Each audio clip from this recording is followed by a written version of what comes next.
let's do 3, 2, 1, go. All right. Okay. You gonna Ready? say it? Oh, I think we should say it together. Okay, here we go. Okay. Ready? Three, Three, two, two, one, one, go. go.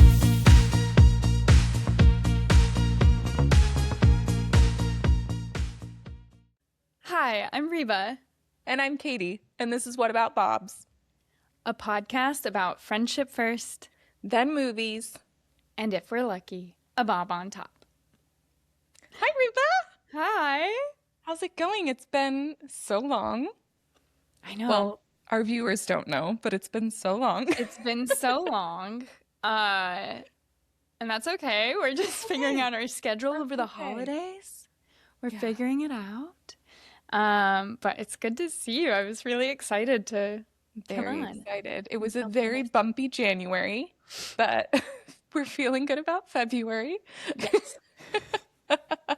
We've got our February colors on, Yes. our Valentine's Day pinks. So Valentine's Day, pink hair, pink sweater. We're ready to maybe- go. And maybe this Um, will be released in February. Hopefully, I do think this one will be Good easier. motivation. Good Yeah, motivation.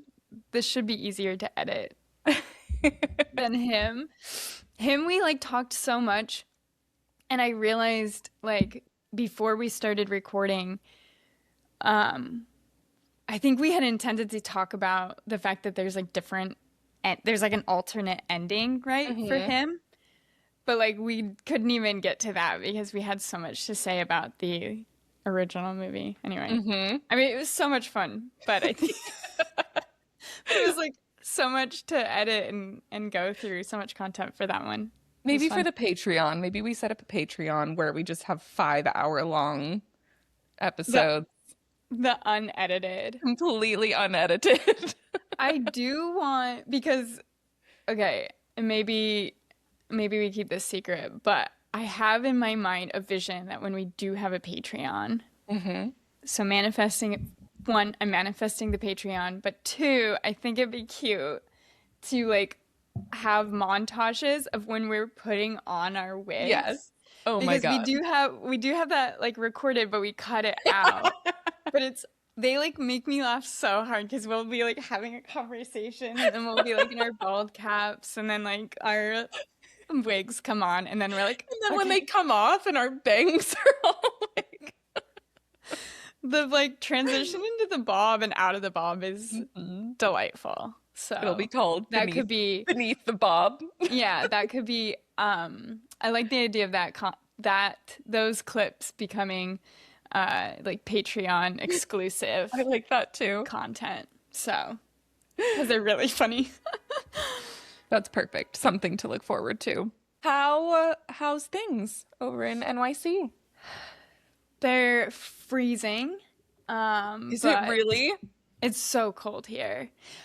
But I can't complain too much because it was like the worst storm happened when I was traveling. I was like gone and getting videos of like Jaden being like, it's like every day the forecast would be like, it's 7 degrees, but feels like -10. And then they got like over the weekend of the storm was just like the Arctic chill and then just like several feet of snow. And then it's been taking forever to remove it. And it's like going down, it's like slowly like melting, but we don't have clear sidewalks. We don't Right. have totally clear We're streets. not prepared. So it's just like everyone is like awkwardly like roaming around right now. And it's so cold still. Well, and I imagine too, like snowplows are just like boxing cars in on the street. Like people's cars are just like trapped until May. Well, people's cars are trapped unless they get dug out. And I saw today people writing, like the parking attendants or whatever, like writing parking tickets for cars that were like messed up. clearly. And I've been hearing on like NPR, on like the WNYC, them being like, you still have to pay like for parking even if your car is like, it's like That's come so on. messed up. That's Come rude. on. Mom Donnie should do something about that. Isn't that what Come he's on, here don't make for? us pay for parking. I don't have a car. I'm so glad I don't have to deal with a car right now. But like I see that and I'm like, come on. That's rude. Well, that's Anyway, so crazy because it's like here in Salt Lake, there's been no it's snow it's spring at there, all. It's spring. basically. It's like 60 degrees outside right now. There's not a cloud in the sky. All the birds are getting so confused. It's wild. It's tough because it's like on the one hand, like, the seasonal affective disorder is I can Still feel in play. myself coming back to life a little bit and it's like not quite so bleak, but on the other hand, it's like Mm, we did not get any snow this year and that yeah. is not great. Yeah. And this was the final year, Sundance's last year, because they moved I it. And it's know. like they got nothing. So I'm sure they're like, we made the right decision. See you guys later. Yeah. Oh, so sad. I know, it's a bummer, but we just keep plugging on. I'm glad you guys got some snow, though. I mean, it sounds like a lot of people got a lot of snow. Yeah. I guess like the Northeast and just Hmm. wherever along the East, it's crazy, but We're just basically California now, an annex of California. essentially. Oh man. I'm just hoping for like a nice early spring, although Yes. the groundhog predicted Oh my six God, more that weeks of rain. groundhog. I saw a couple of like jokes online that were like, and if I put the groundhog in my air fryer, what then? Get rid of him. We've had enough. We've had enough of this rodent predicting our But no, weather. it's gonna be good. We're gonna be okay. We just gotta get to spring. We just have to get to spring. And That's all. just But survive. in the meantime, we will talk about this movie. We will continue About, watching the movies. about another girl who just had to survive. Just had to survive. And that movie was Maxine. Maxine. With the triple X. It was released in 2024 and it's part of the X trilogy. All three movies directed by Ty West. So the trilogy includes the original film X, and then the next movie that came out was Pearl, which is a prequel to X, and then Maxine was the final film, and that is a sequel to X. All of them star Mia Goth. And in X and Maxine, she's playing the character Maxine, but then she also plays Pearl. So in X, Pearl is an older lady and like played by so it's like X is dual roles for Mia Goth because she Like plays the the Nutty older version. Professor, she just plays all the Yeah, characters. exactly. And then she plays Pearl as a younger woman in the prequel. Have you seen Anyway, the other ones? I haven't I seen have. either of them. I've seen the other ones. I think I saw Pearl first and then X and then now Maxine. And I think still Pearl is probably the standout for me. I think it's definitely worth watching. I think all of them are worth watching because they're just really fun. All three of them are like celebrate movies and filmmaking Yeah. and like That was very my much pay biggest takeaway homage. from this one is like this is for Hollywood. This is for people who love movies. Yeah. Do you feel like it helps to watch the other two or I think it would context? have probably helped to rewatch like X for before Maxine, just because it's like, however, Maxine does do a lot of like I feel like you have enough context because it does show her like remembering what happened in X. So it's probably a good prerequisite before watching Maxine.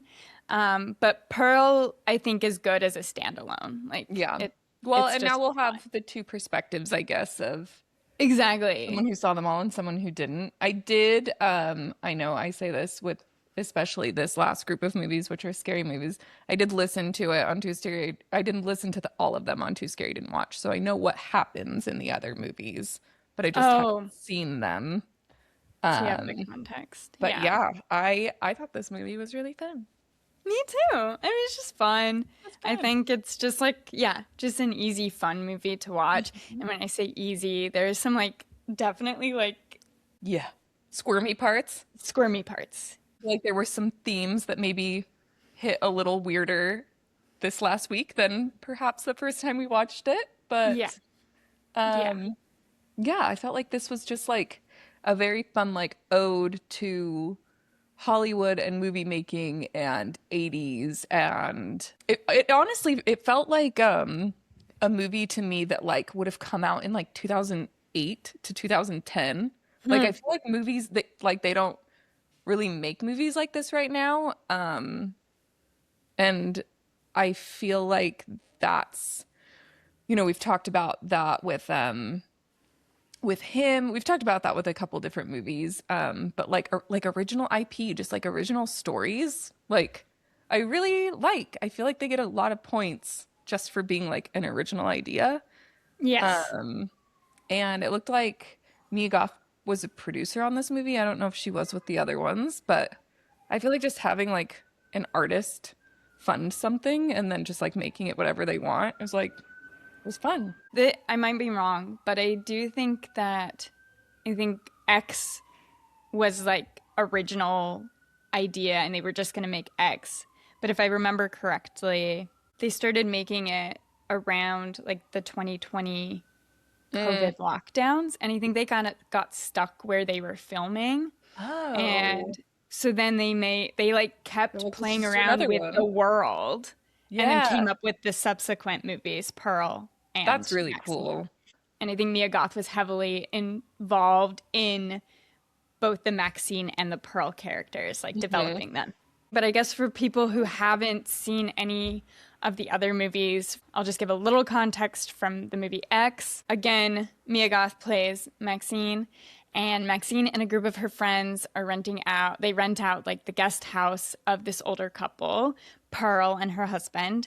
But they rent out the guest house in order to shoot a pornographic film, and that incites Pearl and her husband to want to kill the kids, the filmmakers, and then it like a slasher massacre type film ensues where Maxine escapes, but she has to kill Pearl to get out. So that like is how it ends, and I think they hint at the police like getting the footage from what they were Hmm. filming there, and so she has that like experience haunting her in this movie Maxine, which takes place 6 years later. So this takes place in 1985, and it feels so 1985, It's like you said. so 80s, yeah. We start with a really fun retro. We get the like studio cards that are like old, like it's all very like retro Hmm. film like graphics from the beginning.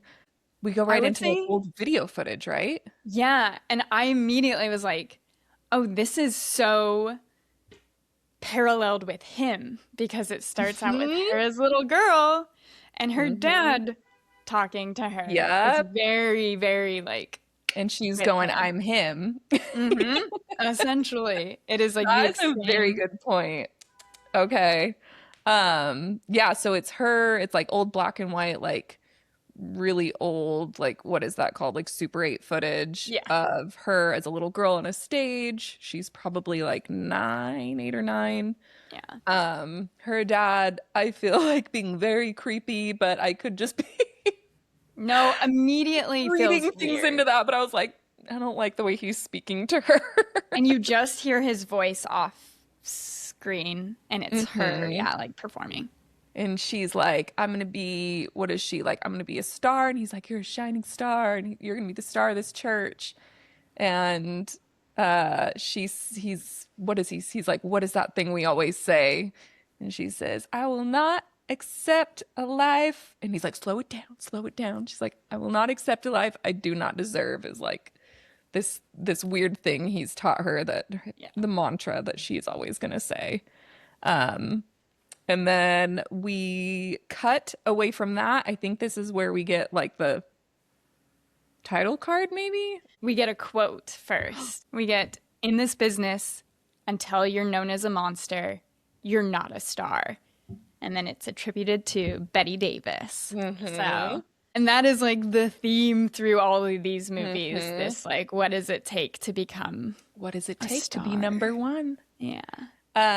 So then we get like a huge like hangar warehouse door opening, and we get the silhouette of a girl walking. She is that bitch. You can tell from her walk. Mm-hmm. She is strutting. She gets closer, and we can see that it is Maxine Minx. It is Mia Goth in a blonde, crimpy, big hair. She is in a denim, like halter top vest and matching denim pants. She looks so good. She is here for an audition for film. Mm-hmm. They ask her, I think they're like, you primarily do adult films, isn't that right? And she's like, yeah, like she's trying to get legit. She's auditioning for a movie called The Puritan 2, Mm-hmm. sequel to a horror movie about a pilgrim, I think. And it's just this like board of people kind of similar to Clute who are like a little disinterested and Yes. jaded and let's see what you got. Yeah. She gives us a monologue. They tell her the woman is setting her up and she says, and then she turns and through the camera turns to the camera and addresses us through her trauma and Yeah. go. And so we just get like Mia Goth looking right into camera and getting all like welling up. And I don't remember what this monologue was. I'm sure it's something that's fitting. It's like the darkness in me. Like, Yeah. It's very like 1980s satanic, like yes, exorcist movie, like speak. yes. Um, yeah, and she does a really great job. She like comes in and like is like, I know the lines, closes her Yeah, eyes, she's off book. She knows the lines. She's very profesh. and then she does Um, it. She's like crying, and then she ends it, right? yeah, I think the director says, or whoever says, nicely done. And she just buttons it up immediately and is like, thank you. Like Thank you. she's just like totally back to Yeah. normal, wipes away her tears. And then we get the really great, horrible line before she leaves where they're like, can you just open up your top so we can see your breasts before you leave? And she goes, yep. And, like, opens Does up it? her shirt. She's like a little, I don't know, maybe annoyed or like tired of this, but like is not Mm-hmm. phased at all because this is what she does for work. This is showbiz, yeah. This is showbiz, babe.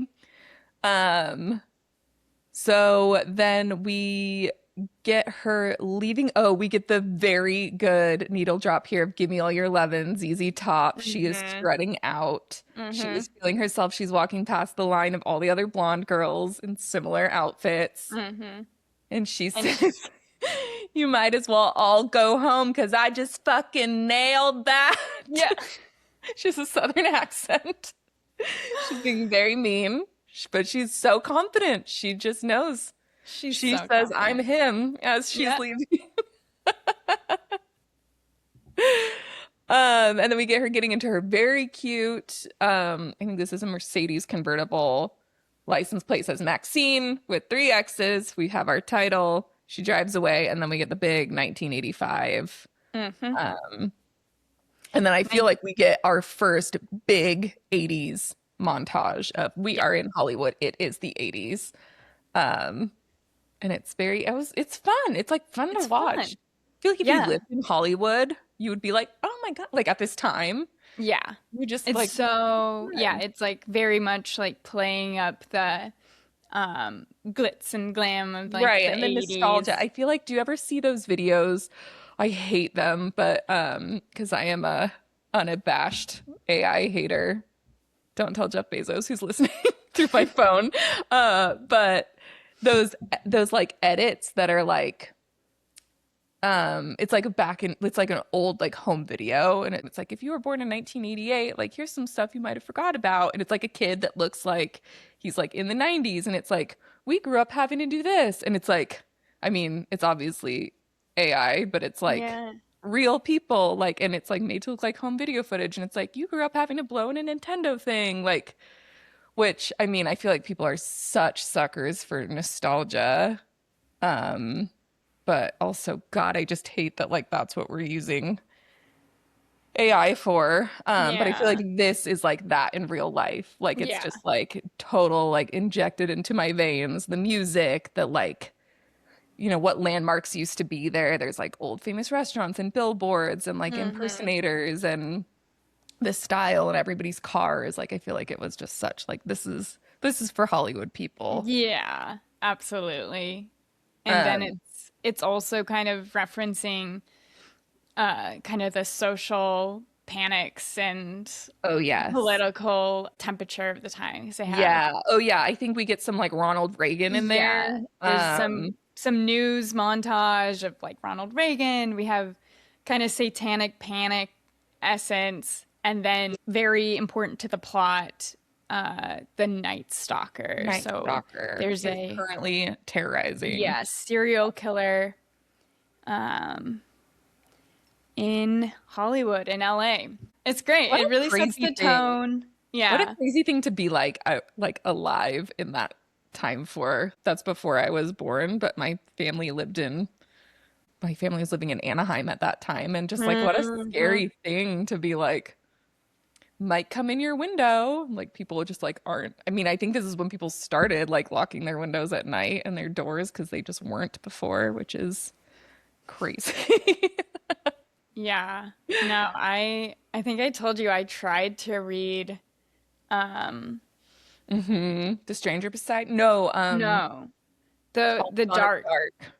What's it called? I'll be gone in the dark. Wasn't that what it I was? Yeah. I tried to read it, but it freaked me out too much because I could like look into, I was living with you at the time and I like could, I was No, just I too close would to the backyard. never.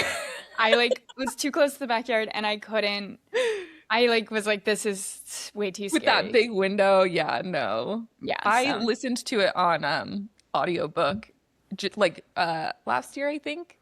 Like when I would go to the gym like during the day and I was still there were a couple mhm. parts where I was like, this is too creepy. Like I've never been Yeah. scared by a book before, but it was Yeah, same. really creepy. That's like one of the only books I've like had to put down because I was too scared. But Yeah.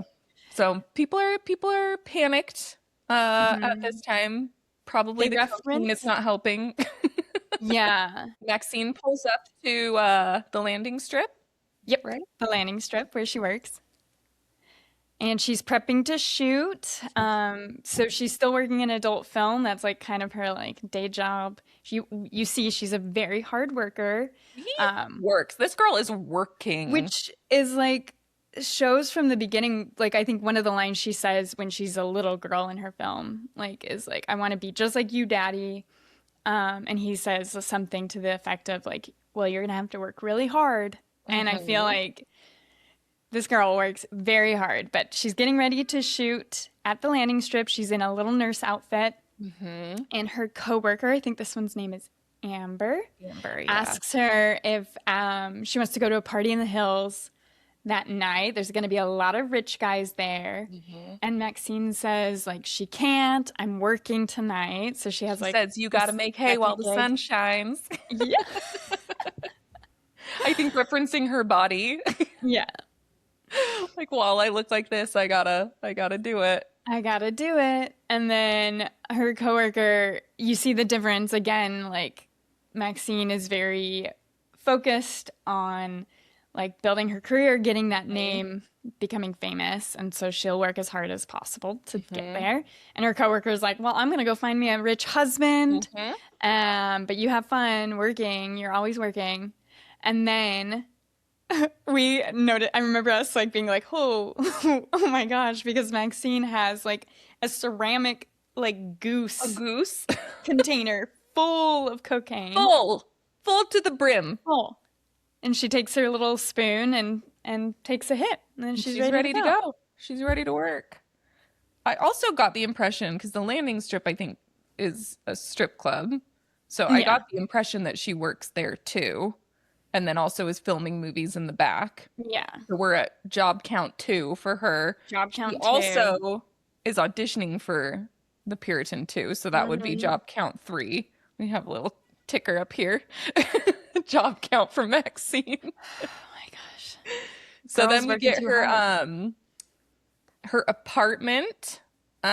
She lives in a cute little apartment above an adult book and video store. Hmm. Tiny little cute apartment. Her agent calls. He's got good news. She's got the part of I don't remember the character's name, but I think is it not the one she auditioned for? But It's it's the like one she auditioned for. oh, okay. Yeah, but I don't know the name. But yeah, Okay, she got the that'll part make in it's important. Puritan too. Yeah. She's so excited. She goes running downstairs to the video store. Her friend Leon works there. Leon, I think, is the most interesting and puzzling part of this movie. And I Hmm. wonder if you also feel this way. I wonder if Leon got had some more story that got cut out of this. Leon is played by a man named Moses Sumney, who has Oh, I been didn't in movies, realize. but he's like mostly a musician and Yeah, I was composer. gonna say I didn't realize who that was, but I've heard his music. Okay. Okay, so you know him as a Yeah. musician. Yeah. He when he came on the screen the first time we watched this, and I felt this way about several people in this movie, is you know when somebody is not really an actor, but when you see them on screen, you're like, I can tell acting isn't like your first job, but like I know you're somebody by the way you're either on screen or like you're being presented. Like it's hard to, you know, when like an influencer is like a guest on something and Hmm. you're like, Hmm. I know this is somebody by the way they're acting They and the have way a they don't seem presence. like a movie star. Like they, and I felt like that about him. He's styled really interestingly. He has like he's a young black guy. He has big like Buddy Holly glasses on that are taped in the middle, like they're Taped. Hmm. broken. And then he wears like metal and punk shirts and like a vest, a studded vest over it. He also has a cast on his arm. And then like a dangly cross earring and then just like Hmm. short hair. And he always Um, has this like giant knife with him he always has a giant knife with him. He that really he loves plays horror with. movies, which they talk Hmm. about here when she comes to talk to him. She's really excited. Um, she's like, name me some actors that got their start in horror movies. He names off a few, and then he like stalls out and she goes, Maxine fucking Minx. Like, I got the part, blah blah blah. He says he'll organize a pizza and champagne party for America's new Scream Queen. As she's leaving, she like says over her shoulder, "That's why I like you," and walks out. And then to himself says, "You like me because I'm the only guy that isn't trying to fuck you." Which I feel like this is the part that I was like, I feel like he reads from the jump as like a queer character Yeah. to me, but then I feel like Yeah. him saying that is where I was like, is he? Because and this could be my bias of being like conditioned by like white, straight, heteronormative movies of the 80s, but this to me read like Pretty in Pink and like Yes. Ducky, like he's her friend who loves her secretly. Like the fact that he Mm. said it to himself. And he's pretty straight presenting, I'd say. I feel like it's Yeah. just like 2026 eyes that we're like, oh, that's Oh, probably a I queer see. character, but like he's not like out. He doesn't seem like flamboyant or anything.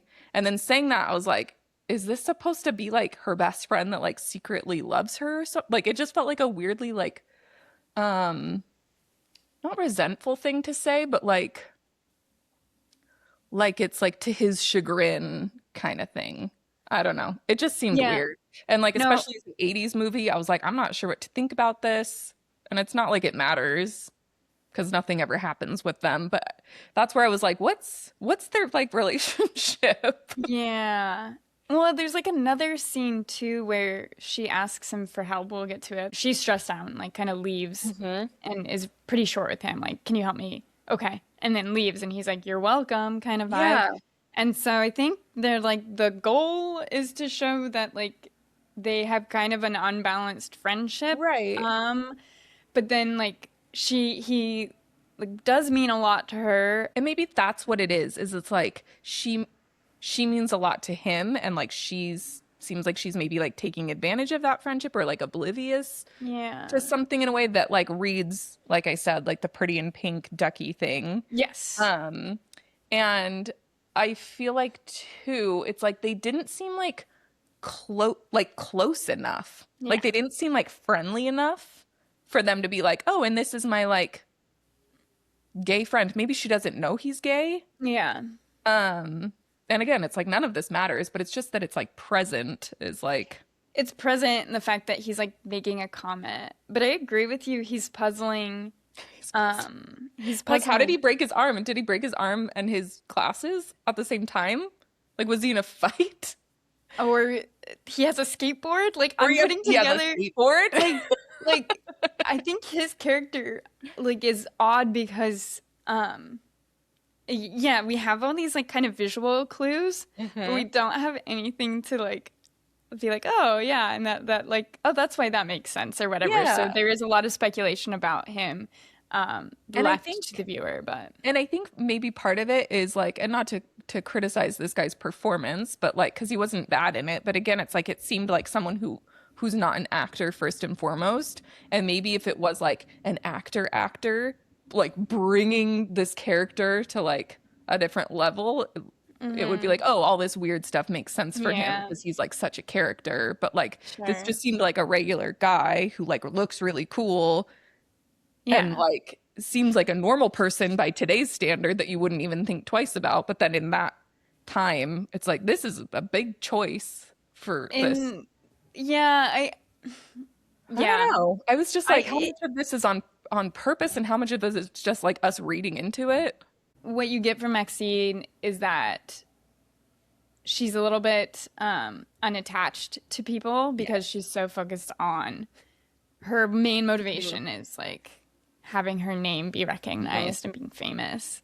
But like there's these people around her that feel like useful and Mhm. maybe like you said like I actually think your comparison to Ducky from Pretty in Pink Mhm. that like maybe that makes actually some sense to me that like maybe that's like what they were going for, but it's still Right. left And I know there are ambiguous. people who think Ducky was gay too, so maybe they were just going for that. And Maybe, yeah. it was like just actually making it a reality. Yeah, I guess like to his point, like maybe he just made her feel safe because the rest of the men in her life, similar to Hmm. Clute, like Yeah, where yeah. like she has this particular specific dynamic with men Yeah. because of Which her line of work. And two, there is a scene where they're watching a movie or TV together and like they have fallen asleep on the couch and they're like kind of cuddled up and she's like laying on his chest a little bit and they're both asleep. So it's like, yeah, like she does feel safe around him, but I it's like literally just that one line of like I'm the only guy that's not trying to sleep with you that I feel like makes me like confused about it because I feel like if it hadn't been in there, I would be like, "Oh, this is her like friend she feels safe around because he never puts the moves on her because he's probably gay, but he's not out because it's the 80s and he's like into all this counterculture Yeah. stuff and like that's really cool." Like I feel like I would have inferred that, but I feel like the fact that he said it alone, I was like, "Why are you saying this?" Yes. Now we're questioning Now I have questions. everything. Yeah, yeah, yeah. But Totally. anyway, that's her friend Leon. He's cool as hell from what I can tell, but Mhm. also a little confusing. We get another cool needle drop here. The Obsession song by Animotion. You are my obsession. Uh, and then this is where we get a massive montage of like downtown Hollywood at night. We have like impersonators, billboards, cops, punks, movie theater with the marquee that says "Seen Almost Fire." I feel like this was the biggest scene that felt like this is for Hollywood people to me. Like Yeah. this was the AI edit. Like here's downtown. We're setting the scene. And then we wind up at a like a little theater that's called Show World. And this is like a little peep show theater, it looks like. Yeah. So now we're at, I guess this would be her third job if we're This is her gonna, third job. her third job, which is where she's working tonight instead of going to a party with her colleague. We get a scene where we see a mysterious somebody paying to watch her, and it's like all the only clue we get is that this person is wearing like black leather gloves, and you Mhm. see them like pay for the thing. and then sit in the room. And again, the lighting is dark enough, and the way the shot is, we only see kind of his leather gloves, and like his reaction to watching her, which Through the is gloves. through the gloves, clenching things, grabbing things, He and is eventually, agitated. yeah, and eventually like breaking like the like Uh-huh. window sill, So mad. for like, I guess it's like a one-way mirror or Uh-huh. something so he can see in, and she doesn't see him. So Mhm. he's kept anonymous, but we get a little glimpse of what her work atmosphere looks like. And she's in this room, and it's lit in red light, and she's wearing black lingerie and tall stockings. And what about the Bob? I'm so glad you asked. Finally, we've once again picked a movie with an iconic bob. This one is jet black, and it's straight with a bang. It's so sexy and flirty, and it's a fun kind of switch up because Maxine, the rest of the movie, has these like 80s voluminous, like very curly blonde. She is the vamp persona. She's got a little, dare we say, baby bang. Just a classic, It's straight just black Sid Charisse bob. It is so cute. She's in this black lingerie. She's doing a very silly 80s, like, gyrate forward dance. But it's cute. I feel like this room and the way that it like opened up, which I'm sure this is the intention, it reminded me of like Moulin Rouge and the like Lady Marmalade music video, which I'm sure that was trying to be like peep shows.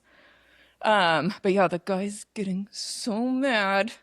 His gloves are gripping. He breaks the windowsill. He hates her dance and her wig. and her wig. He How just hates a dare she? woman with power. He hates the power of the bob. He Hates wants it. to keep her down. Um, then we cut to Maxine is outside the theater, just hanging out, smoking a cig maybe. She's waiting for somebody. And then we get a big red Hollywood wave hair friend run out, rips off the Hollywood wave hair. It's another wig. She's got cropped short hair underneath. And this is Halsey Halsey. playing a girl named Tabby.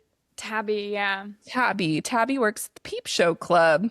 And Tabby says, thanks so much for waiting. I hate walking alone with this Night Stalker creep out. She is on her way to a party in the hills, wants to know if Maxine wants to come with her. Maxine is like, no. What is she's like, I have to get up early or something?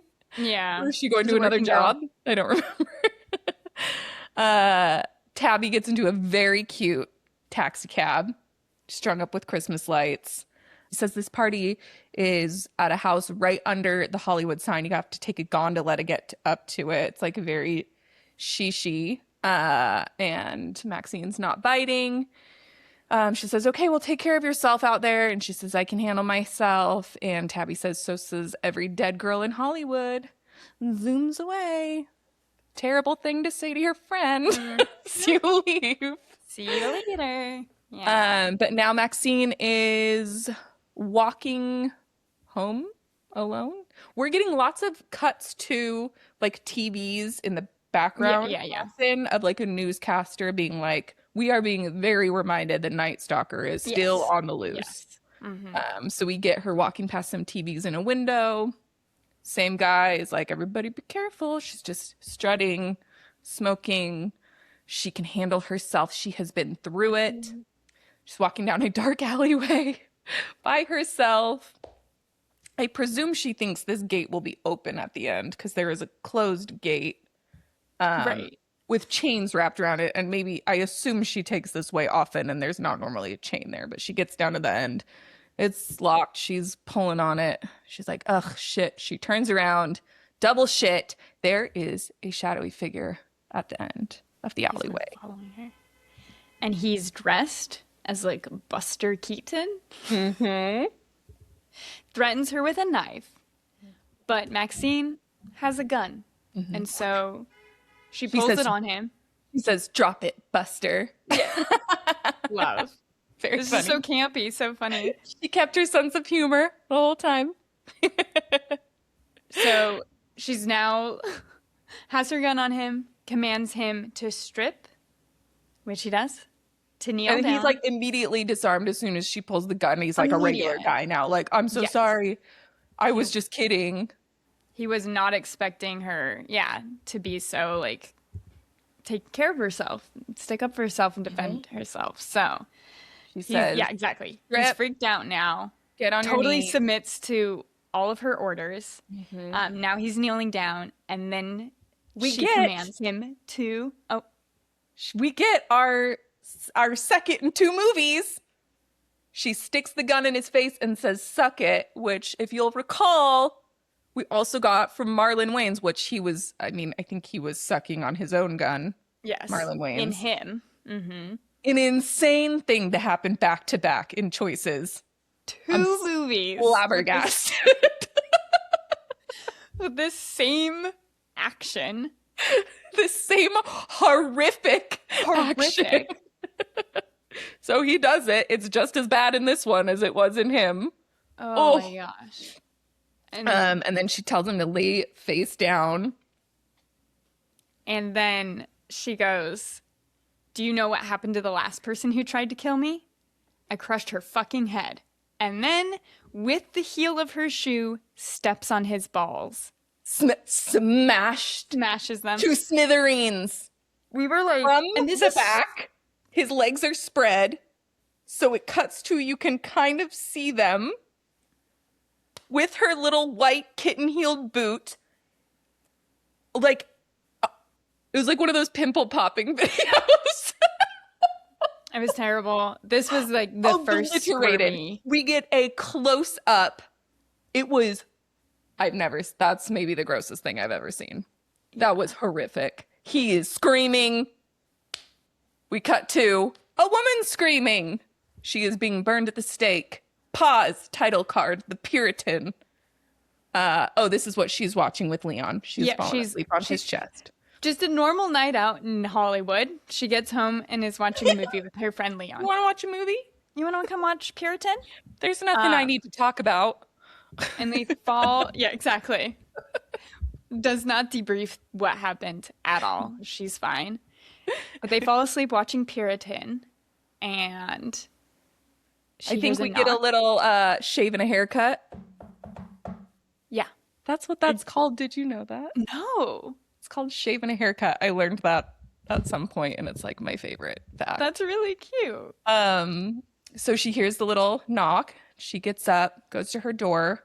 There's no one there in her hallway. And I have in my notes, it's a very horror movie hallway because there's like a light like flickering outside. It is like creepy and dusty and like icky in the hallway. It's Someone's very icky. just like gone in the elevator and gone down, but something's been left for her. Yeah, we've got a little manila envelope. I think it's blank. She tears it open. There's VHS tape inside. I think there's a note or like no, It's there's no note. labeled. It's labeled on the side for Maxine. So yeah, when she pops it in the VCR, she can see that it says for Maxine on it. And then we get like a little like cover photo that says for evidence of such and such Texas PD. Yeah. And then it cuts to her from X, presumably. She has brown hair. And it's like pretty close up on her face, but it looks like she is having sex with someone. Yeah. I presume for the movie. Yeah, I'm pretty sure that's from And what they were filming in the movie X, yes. And this really freaks her out, which this was maybe something that I was not confused by, but maybe would have been more clear if I'd seen X. This really freaks her out. And maybe is it just because she's like someone knows about that shoot and what happened? Or does she know something later will be on that tape? Like was something filmed that...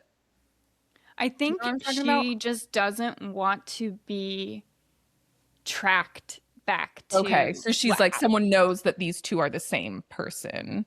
Yeah. Okay. Or, yeah, it's like she doesn't want to be connected with this. So the fact that somebody's like, I've seen this and I know it's you is what, is freaking her out. That's what I interpreted it as. Yeah, she's just watching it. But then Leon kind of wakes up and goes, what is this? What are you watching? And she's like, oh, nothing. And like Hmm. turns it off and I think leaves the room. He, yeah, and he's And like, "Are you okay?" She won't open the door. She's and like, she "I'm just like fine," and he's doesn't like, want "Okay, see anything. you later." This is Yeah. where we see the skateboard. He Yeah. skateboards away. Skateboards off. And then through a windshield, someone is watching him skateboard away. Mm-hmm. This is our private eye, John Labatt, played by Kevin Bacon. Mm-hmm. Heard of him? Ever heard of him? With Uh, gold teeth and he the has really cute grossest. gold He's teeth. so icky. He's so icky. And I feel Mhm. like I have noted that, like, besides Mia Goth and Kevin Bacon and Giancarlo Esposito, who plays her agent, I feel like those are the three to me that feel like actors in this movie. And then everyone else, literally everyone else in this movie, I pulled up on IMDb and was like, what else? Who is this person? Because they Yeah. don't seem like they should be in this movie, which again, maybe it's because it's like they're friends and she produced it and they were just trying to make something that was like really like these are our people that we put in things, but it's like Kevin Bacon is just like such a character in this movie, and I feel like he like carries that like Yeah. spooky gravitas of Yeah. like you know that he's somebody.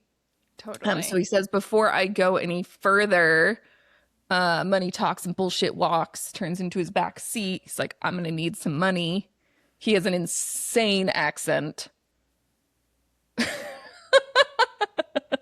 And who is in the back seat? Leather gloves. Leather glove He's guy. still mad. So yeah, leather glove guy has found where Maxine lives, obviously. He's outside her apartment. And then I feel like this is where it gets like a little icky for real. Yeah. We cut to a recording. This is like a handheld camcorder. Yeah. Two girls are crying. We can just hear them. We see the recording turns to like a wall mirror, and so we can see a man is holding it. His face is like obscured by the camera. It's a closet. He slides it open. We see Tabby and Amber inside. They are Mhm. blindfolded. They are gagged. They are tied up. They are crying. Um, they And it's take. like, oh, no, keep Oh, I was going. gonna say that they take both of them. Just Halsey. Who do they take? Yeah, but at least it's close up. The video starts to close up on Halsey. Two men in white shirts and ties are like guiding her out of the closet. We also don't, the man filming, we don't get a good look at his face, so everything's pretty anonymous. But they're men moving her out, and then we see the leather gloved hand reach out for her face, and she starts to scream. Hate. Yeah, it's really icky. And then we don't see exactly what happens to her because the video cuts. Hmm. And then I think we get the next day where Yes. Maxine is getting a mold done of her face, of her Yes. head For for the Puritan movie. too, she's getting a plaster cast of her head so they can have a disembodied head. Hmm. The FX girl that's putting the goop on her head was another one of those people that I was like, who is this girl? Like, what is she in? She's kind of up and coming now Is she? She has the because cutest bangs. well, and I think that's her signature look is that she has like the most The perfect girl with the bang, cutest bangs. but she's in Yellow Jackets as like one That's of the right, main which I never characters. watched, but I And wanted to. then she's in Heretic, which we haven't seen. Oh, okay. But she's kind of I feel like she's up and coming Like in a this cool kind of girl. girl gore horror. Okay. Actually, I don't know. I'm No, making this yeah, up for like a her, but cute, yeah, like a less dark, like Jenna Ortega, maybe, like a hmm cutesy horror girly. Um, she is, yeah, putting goop. Maxine is wearing like a bald cap, and this girl is putting goop on her face. She says, all you have to do is sit here for 10 minutes. It's like the thickest goop. I don't even, presumably she puts something up her nose so she can breathe, but I don't see anything. hmm And it's just like all over her, and she's like, okay, just sit here. I'm gonna go get some towels or whatever, sets a timer. It's like just hang out here. And then we get like a really tense close. It's like closing in, and you're getting nervous that something is gonna happen. We have a huge chunk of the goop dripping off, which I Mm-hmm. hated the way that that looked. It was Mm-hmm. like, ugh. No, it's um, so just gross. sitting. It's like it looks like a totally like misshapen, creepy old face, which is Hmm. maybe calling back to Pearl when she had the Yeah. old face.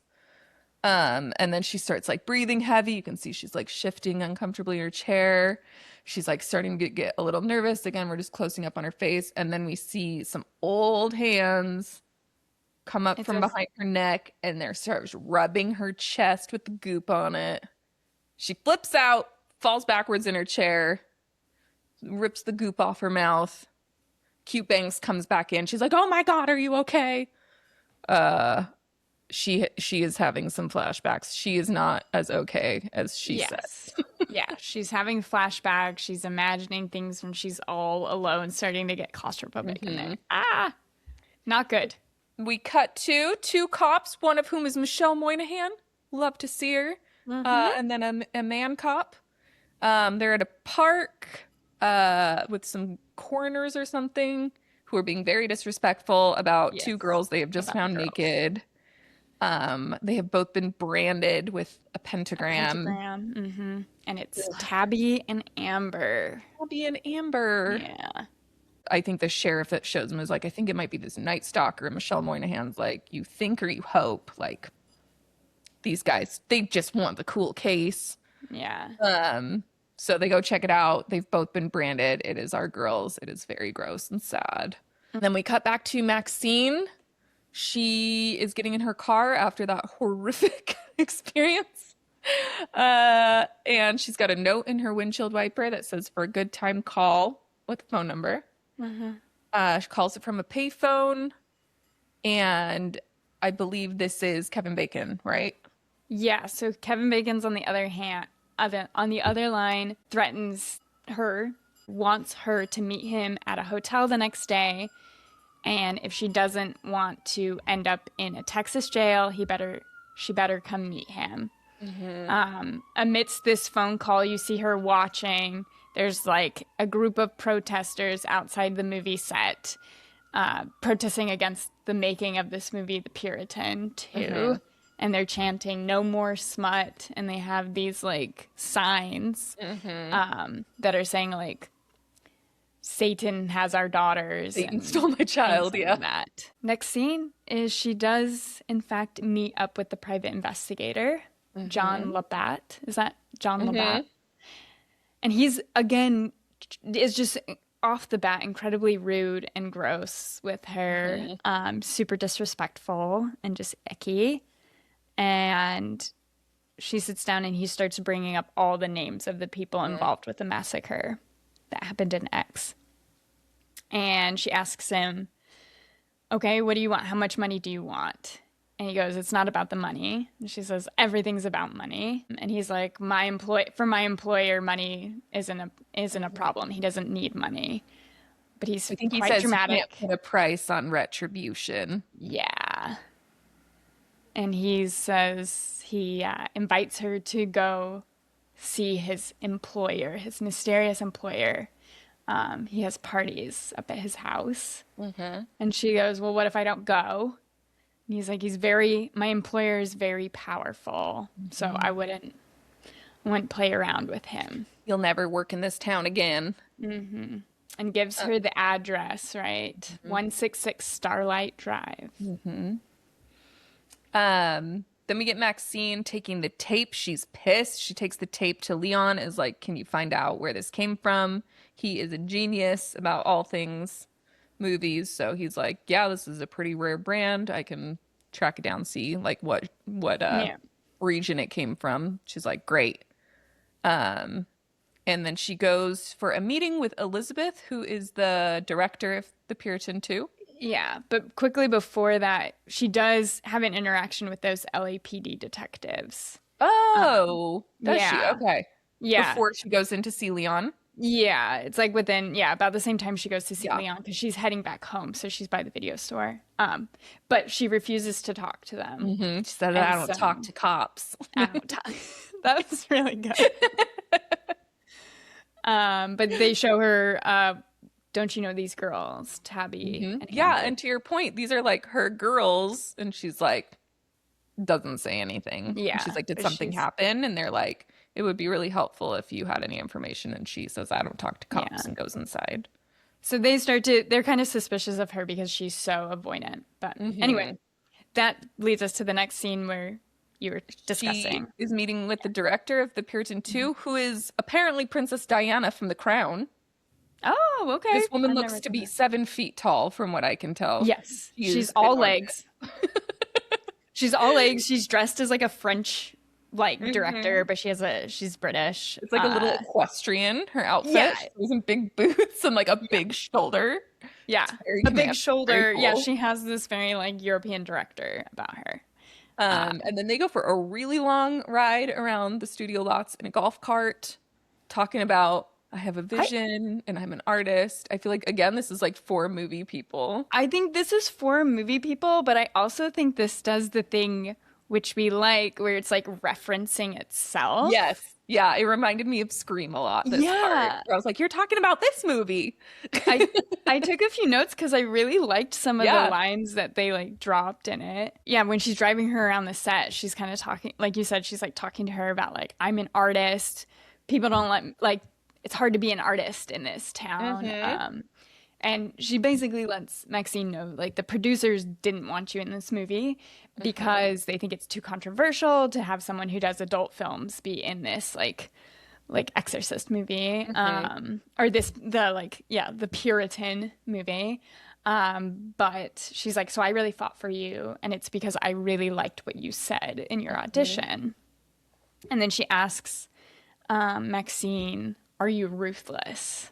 And she goes, "Yes, ma'am." And then she starts discussing like the character that Maxine's gonna play, which is really fun. Where she's like, Hmm. "So I want this character to be a killer, but not a villain." It's like, okay. And then she's like, "It's a B movie with A ideas," and the whole time she wants to show the underbelly of the world, which is of like the 1950s world, which is the Hmm. what Puritan is set in. But that's like kind of the intention of the director for this movie too, was like the glitz and glamour of 80s Hollywood, but the seedy underbelly, the scary, dangerous part of it too at the same time. So this kind of like Hmm. juxtaposition. That was very And then fun. really cute. And then she says something too like, if people are going to protest your movie, you better make it mean something. So Hmm. she kind of likes that people are protesting, that Hmm. there's like all this like amped up anger towards it.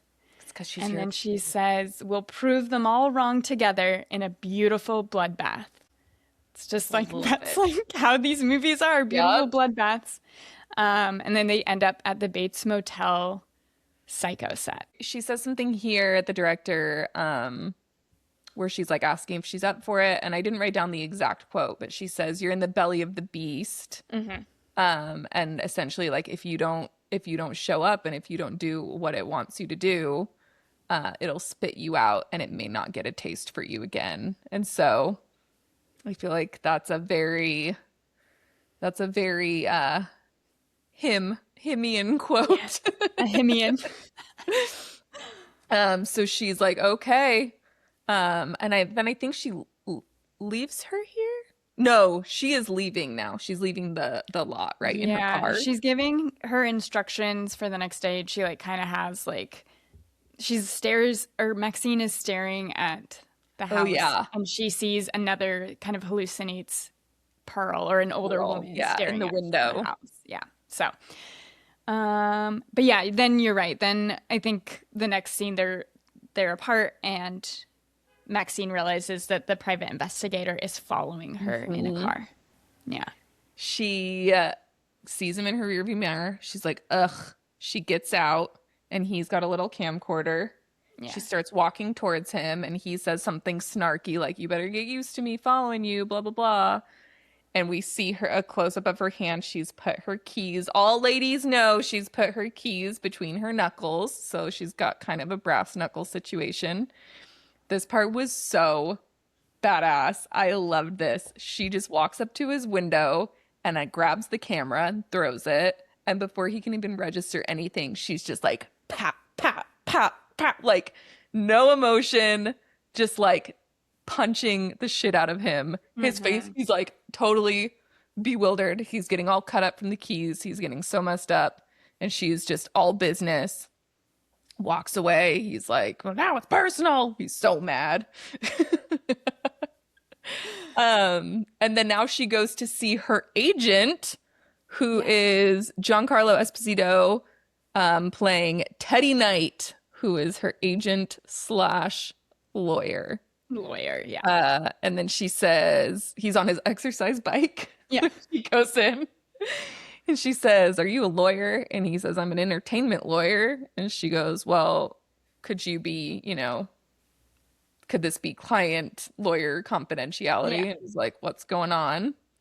So she tells him we just cut to him understanding Yes. everything. And Yeah. he's like, okay, like I'll take care of it. I'm in Yeah. charge of this negotiation now, which Yeah. Yeah. God, you just love to see. I Yeah. loved this. He Like really has her back. he has her And back and he's not creepy and he has no ulterior motives and he's just a good guy the whole time.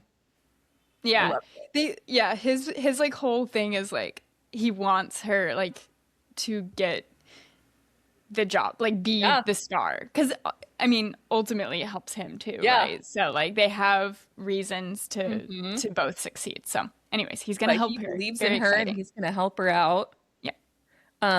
Then we cut again to Maxine.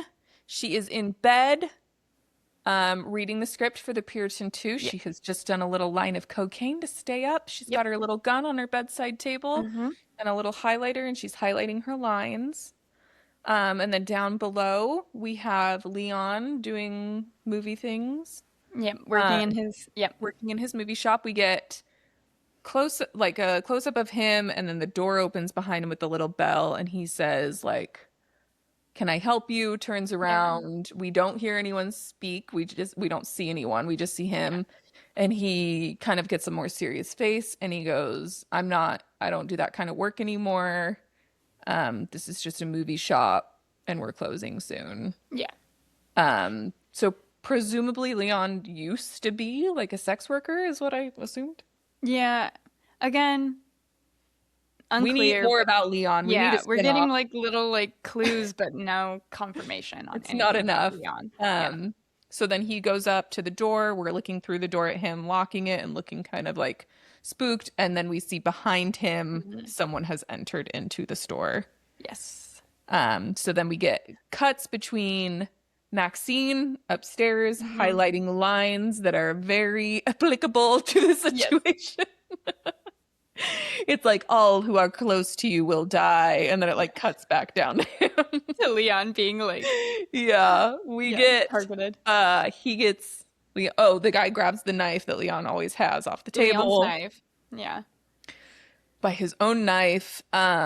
We get also really gross. I have never seen this before in a horror movie. The way he first gets him, he slashes the back of Leon's neck Yeah, from he slashed behind. which is it's like the same kind of practical effect as we saw in like Suspiria, where it's like cutting something. But this is Right. even, I mean, it's clearly like we've advanced so much. So it like does look way more realistic. Yeah. But it's like But yeah, you just actually like, cutting something. yeah, it's like actually cutting something on applied to his body. So it's like, yeah. So it's just like a slash through the back. And then when that happens, Maxine highlights Veronica swings the blade. Hmm. And then she follows him to the ground or something like that. And then it cuts back to Leon like falling to the ground and trying to crawl away. But meanwhile, he's like getting stabbed by the leather gloved person or mysterious murderer. And then this scene I also noted feels very Suspiria because you get blood splatters that's washed in red light. And I had to look up like Ty West's like, okay, what like inspirations Yeah, and it was stuff. referencing something for sure. Yeah, he said he was referencing a lot of the Giallo influence, like that Oh, period okay. of films actually, which we learned with Suspiria that D'Argento is a Giallo filmmaker, although Suspirium is not necessarily classified as Doesn't that, but count. that's like his aesthetic influence was very Hmm. much that period, which makes a lot of Yeah, sense. Very, but he's like, we went so full force, like murder mystery with this movie. So fun. loved it. And then he's like dead on the floor, and then we get a little creepy hand reaching up and yanking out his dangly cross earring. Yeah. And then we cut to Kevin Bacon in the front seat of the car again, and then gloved hand gets in the back seat or in the front seat next to him. His gloves are covered in blood. Hmm. They are. He's like wiping with a hanky. I was like, you need something else Yeah, besides yeah, that. yeah. And even Kevin Bacon is a little like, what did you do? What's going on? What are we Yeah, doing he's now? like, oh, you really go all the way, don't you? Like, even for him, it's too much. Yeah. And then I think we get the next day. Yep. She goes outside. She's leaving her house. Well, I think she hears commotion outside, and when Yeah. she goes out, because the video store is below her, Hmm. she's able to see a crowd of people gathering as the police pull out a body on the stretcher, Mhm. and then the detectives lift up, see her, and lift up the cloth on the body, and it's clearly Leon, and he has the pentagram branded And on he's his looking at head. her. Yeah. Exactly. And this is where you get like an emotional reaction from her, Yeah. though. And she breaks through the crowd and runs towards him. So we're like, Hmm. he did mean a lot to her, but we just didn't see it until this moment. Yeah. Um, and then the next thing is it sounds like she starts to decide to talk to the LAPD. Hmm. They have a very like um product placement moment where the detective grabs her a Coke out of the machine, and it's very just like vintage Uh-huh. Coke can, and gives it to Maxine. They're trying to get her to talk with them, and this scene is important because they're kind of like trying to poke at her, like, why don't you want to help us? And they're like, you could be one of these girls on the table. And she goes, but I'm not. What am I supposed to do? Like, what do you want from me? And they go, you're supposed to help us save these girls. And then she goes, maybe she should save herself. I did. Hmm. Very, very, this is like very Maxine character. Like, Loved it. I take care of myself. Why can't everyone else like take care of them? Hmm. Because she's got work to do. My She is goodness. busy. She has 5 jobs. She has 5 jobs. And so she leaves and they're trying to get more information out of her. But she doesn't give them anything. She leaves. Hmm. But because all of this happened, she's late to set. She's late for her Yeah. job. She And runs onto set. We have a little mhm. pilgrim holding a. You know what? I was thinking it was a pomegranate, but is this a heart, perhaps? I thought it was an apple, but then like when she bites it ends up being The bloody. blood. She's Yeah. holding something. So I thought it was like Uh, a symbolic when takes a something. But bite, gets either blood way. all over her. She takes a bite, and the director yells, "Cut!" The blood is all wrong. I really like she just holds the piece of it in her mouth until someone comes over with a bucket. And she Yeah. goes and drops it Yeah. out. This is Emily in Paris. What is her real name? Lily Collins. Lily Collins, yeah. I really liked this role for her. She's playing kind of a dumb actress. She's from North Yorkshire. She has like a funny, I feel like Lily Collins has a British accent in real life, doesn't she?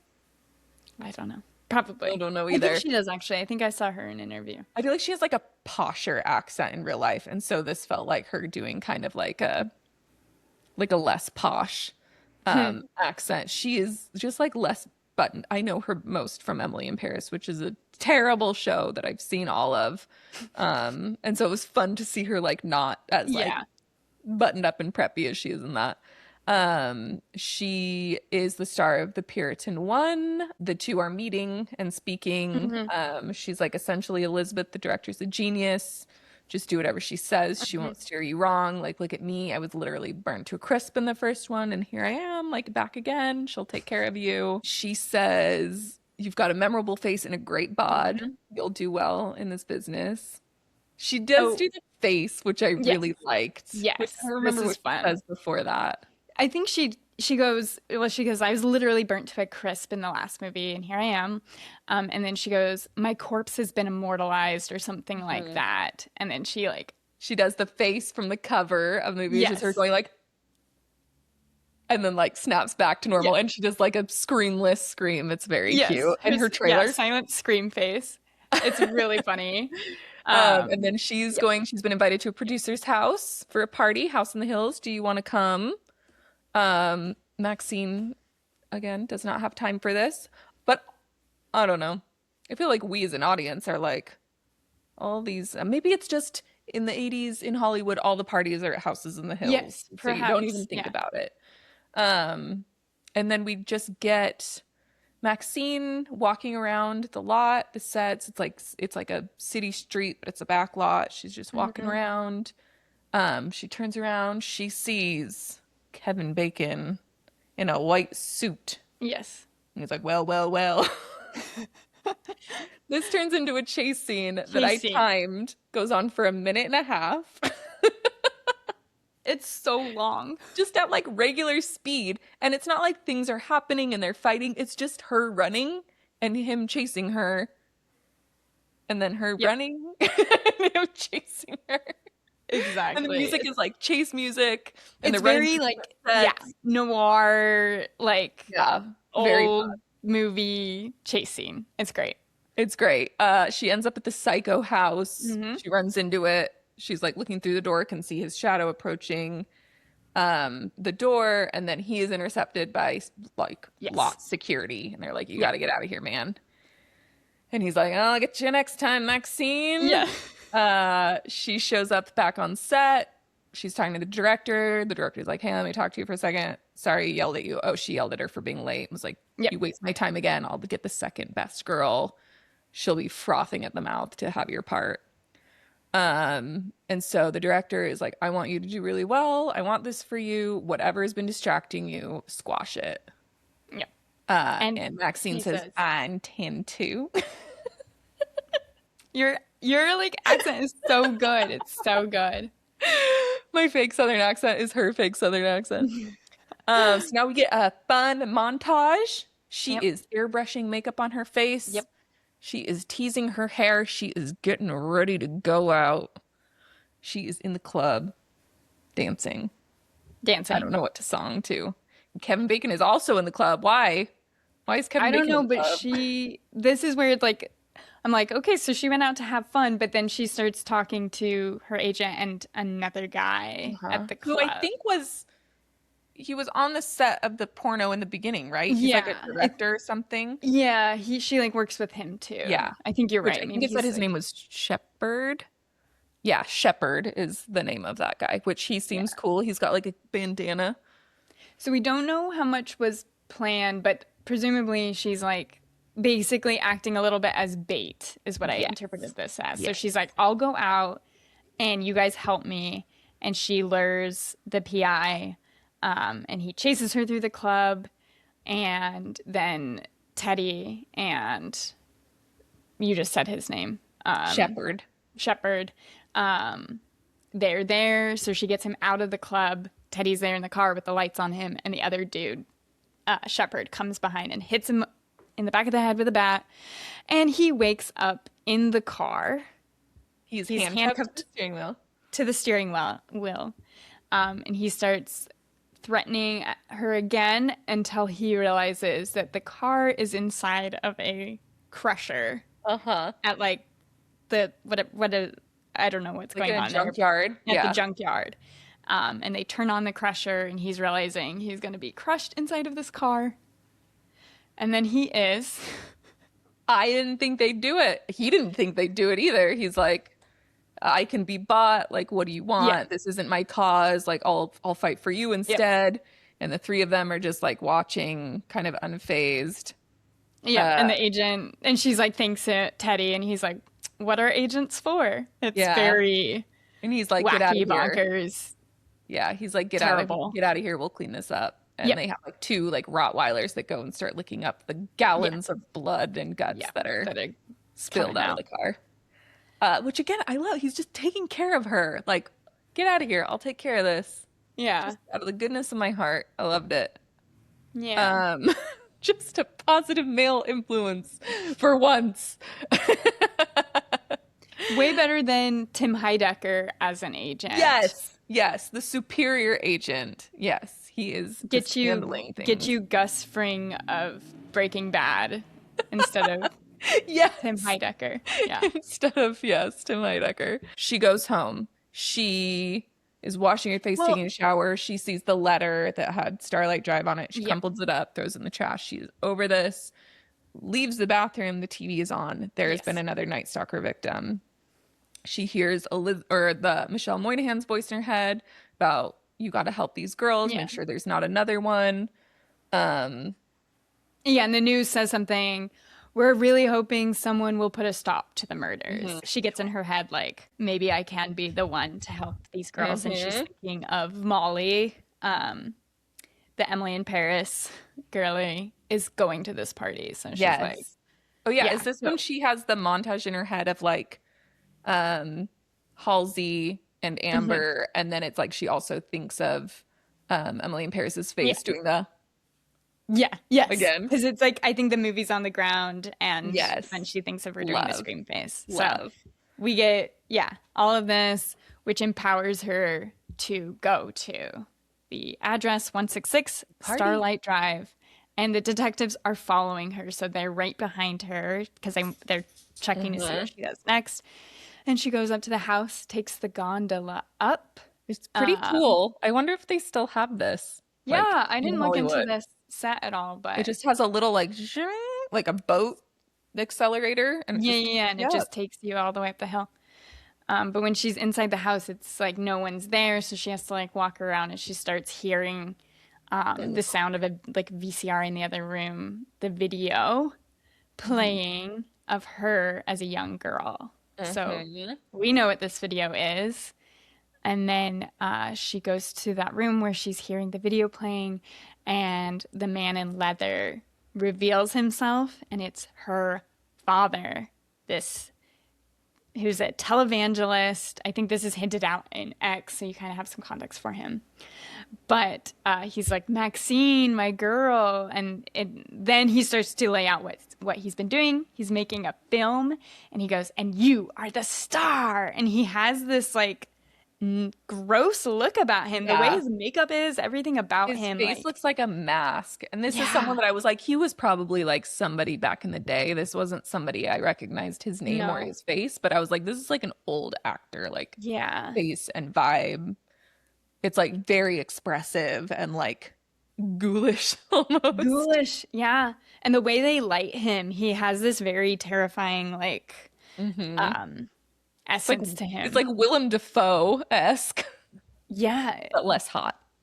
no, way less. He's scary. So he's this televangelist fanatic, and we now, like, obviously now we realize who he is, and he shows her kind of what he's been making the footage so far, but he's been like guiding these protests. I think the director says something earlier in like, it's funny how easy people are to lead when they're Hmm. angry. So I think Which playing off again, this very idea. on the nose the last couple weeks around here. Hmm. Like, yeah.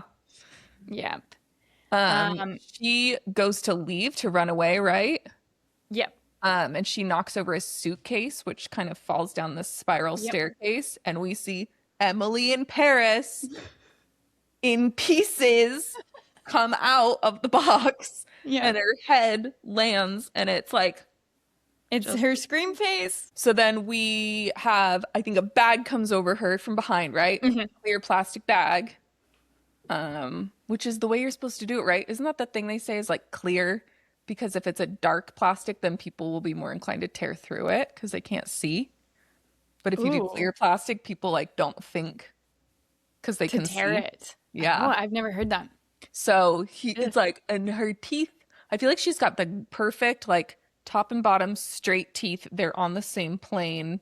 It's like perfect teeth for having plastic being sucked into her mouth because it's like it's up against all her teeth at Yeah. once. And then she passes out. We cut to her. She is tied to a palm tree Mm-hmm. an island in the middle of a swimming pool. Very, very sick. Want Arch Digest of this house too. Yes. And there are all these creepy men in robes. But before this, we do a flashback too. I don't know if you remember this. They do a quick little flashback to the very end of her audition, a part we haven't seen yet, but it's clearly the part that the director was referencing about like, I liked what you said in your audition. So they quickly give this a little shot of her as she's leaving the audition. She's just put her shirt back on and she goes, y'all should cast me in this film because I'm a star. Ain't nobody else like me. The whole world is going to know my name. Something like that. But then we cut to, yes. Palm tree. Tied up. And his weird cult followers in white around her. And he gives this big monologue about like, this is why we're doing this evil plan. Because the devil is here. And we're going to show everybody what the devil is doing so they repent. And we're going to do an exorcism on you right now while it's being filmed. It's crazy. He is crazy. He's like so gross. He like comes up close to her and he's like, you better perform. This is your big scene. Like, help me out here. And he is telling her, you better denounce your life of sin or else you'll be marked with the sign of the beast so that the devil may never hide amongst us. So yeah, laying out his big... He's got a brand, right? Yep. But right then the detectives show up. They pop up. They have such a funny dynamic throughout the whole movie. It was kind of like a side arc, but it wasn't a super strong like side arc. But apparently the man detective wanted to be an actor, and that's like kind of his part of his personality the whole time is he's like putting on a lot of bravado, a lot of like acting when he's playing. Anyway, they show silly. Up. And tell everybody to like put down their weapons and behave and listen to them. And then the dad's like, don't listen to them. They're also of the devil. They're conspiring with everybody. And then everyone has guns. Everyone has guns in their row. Everyone has guns. The dad somehow lights on fire. I think he drops his brand and it catches his robe on fire and then he jumps in the pool. Which was really funny. And then he gets out and just starts running away. There's a shootout with the detectives and all of these people, literally everyone has guns. And meanwhile, Maxine has to, again, rescue herself. And she has a knife and cuts herself, her bonds. I think this is the knife, the Buster Keaton knife, too. Oh. I think this is the knife she took off of his body. Yeah. I didn't even think of that. So yeah, I think the detectives are like, you stay here. We're going to go take care of him. And she's like, I'm going to take care of him too. So she like follows them. Yep. She grabs a gun. She's up by the Hollywood sign. It's like no one's around. She can't see anything. The detectives, Torres has been shot, the man. And so then... Oh yeah, and this is where Michelle Moynihan's like, you stay here. I'm going to go get him. Yeah, Michelle Moynihan's like, stay here and keep pressing on his wound. But then like he dies there. I think he like doesn't make it. And then Michelle Moynihan comes back around the corner and is like, I got him. But she has like a cross stuck in her eyeball. And then falls down the hill. Oh, yeah. So again, no one can save Maxine but Maxine. Her dad is like on the ground and he has like this bright red blood line like coming from his mouth, so it's like he almost has like lipstick on and it's like dripping out, and he's saying things like, it was all for you, everything I did, and I failed you. I wanted you to be like me, but I created a monster. And then the rest of the police force shows up in a helicopter. And they're saying, drop your weapon, Maxine, it's over, it's done. And then we don't quite see what happens, how that ends, because then it cuts to a newscast and it's an interview with Maxine. And they're celebrating the fact that she took down her father, who happened to be this Night Stalker serial killer. And so she's made quite a name for herself now in Hollywood and outside of Hollywood. And then do we cut to like a movie premiere? The premiere Yeah, too? I think so. I think it's a premiere for that. She gets out on the red carpet. Everyone's And applauding her. She's in a everyone, beautiful dress.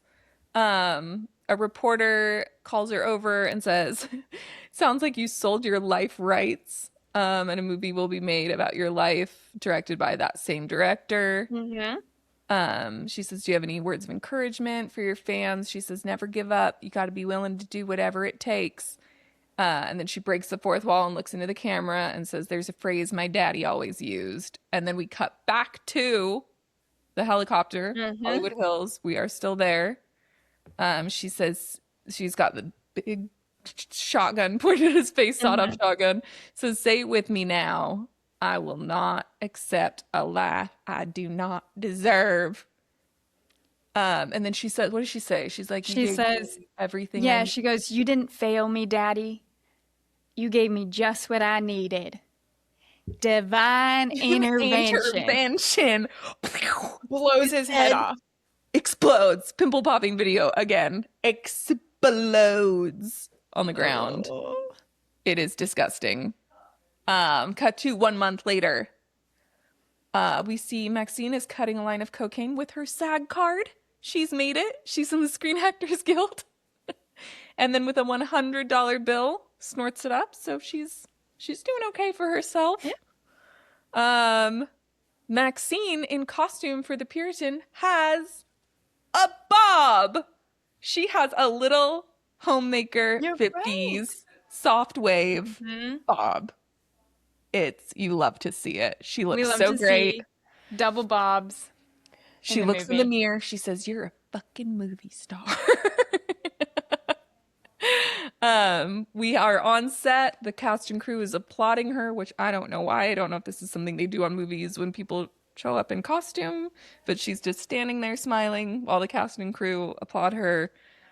This is her first day on set for Puritan 2. They have a moment of silence for Molly Bennett, who is Emily Paris. I feel like this was probably a joke for like, again, industry people, because they all have like a moment of silence and then a guy like looks around and then looks at the director and she's Yeah. looking at him and he's like, "Okay, everyone." Yeah. Like kind of a disingenuous And then they go back to work, like back to right work, after. everybody. Um, and then we get a look at her disembodied head. Her plaster head is just sitting on a bed, right? And she's looking at it through the monitor with Elizabeth. Mm-hmm. And she's like, "God, it looks so real, blah, blah, blah. It's crazy." And Elizabeth says, "What do you want to do next? Like, now you made it. Like, what are you going to do next? You've got all this momentum. Like, everybody's going to know your name because of what happened." And she says, "I just never want it to end." And then we get like a slow focus on the head on the bed, Yeah. and then it freezes. And then we get Betty Davis eyes come on over the credits over her face.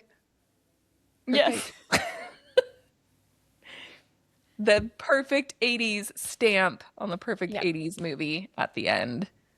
And then It is it's a great way to end it. so fun. And then it's fun because it like zooms out. I don't know if you noticed this. It zooms out of the studios over, and then the camera zooms back up to the hills, and where the Hollywood sign used to be is now a Maxine sign, That's fun. which is fun. It was just And then fun and flashy, and it's just I loved it. Yeah. It just felt like a really fun like cocktail or something, you know? Like it's Yeah. just like looks really cute, and it was really fun, and like maybe give you a tummy ache tomorrow, but I had a great time. Yeah. And I loved that they like wrote it and made it for them, and I don't know, Yeah. more stuff like No, that. it's like just make what you want. I do think these last three movies, both Suspiria, him, and this movie, Maxine, all like it cares so much about vibe, aesthetic, and just having fun. And I think they all like exhibit that where it's like, okay, they're all imperfect Mhm. movies, but they're so fun. They're just So like fun. fun. Yeah. Oh my gosh, we have to reveal our theme. I totally Yes. forgot. Yes. So Finally, your we've theme is closed out, upward. yeah, the last three movies. Suspiria, him, Maxine. Do you want to reveal the theme? The theme is sacrificial goats.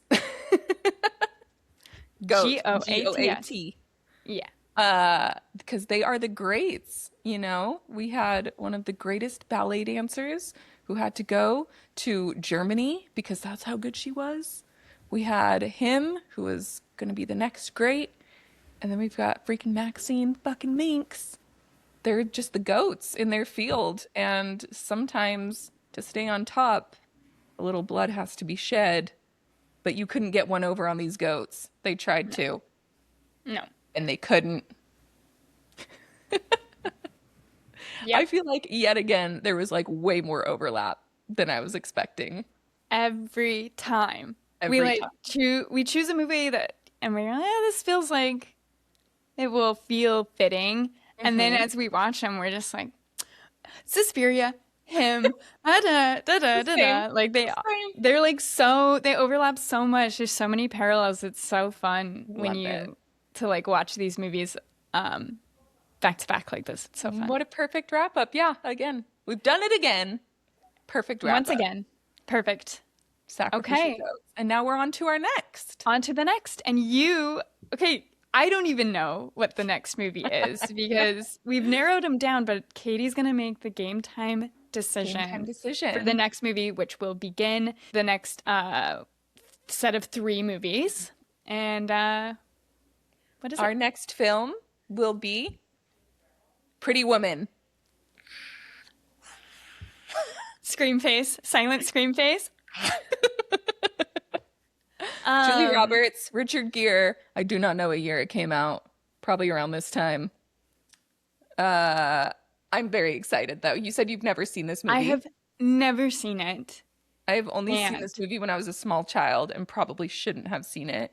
So sure. I am very excited to rewatch. Okay, fun. I can't wait because it feels like also one of those like it feels like iconic because I Yes. know some of the like scenes, I know some references to it, but I've Mm-hmm. never seen it. So, Mm-hmm. oh my Oh, we're gonna gosh, get them all. fun. We're gonna get them all now. I can't wait. I Okay, can't wait either. Okay. Well, thanks everyone for watching. I hope you enjoy our new bobs. You'll be our new seeing a lot more of Bobs, them. you guys, So our Bob inventory is it's growing. growing. And will there So be a Bob in Pretty Woman? You'll have to stay tuned to find stay out. tuned to find out. Okay, Okay. We'll see you guys next time. bye. Three, Three, two, two, one. one. Bye.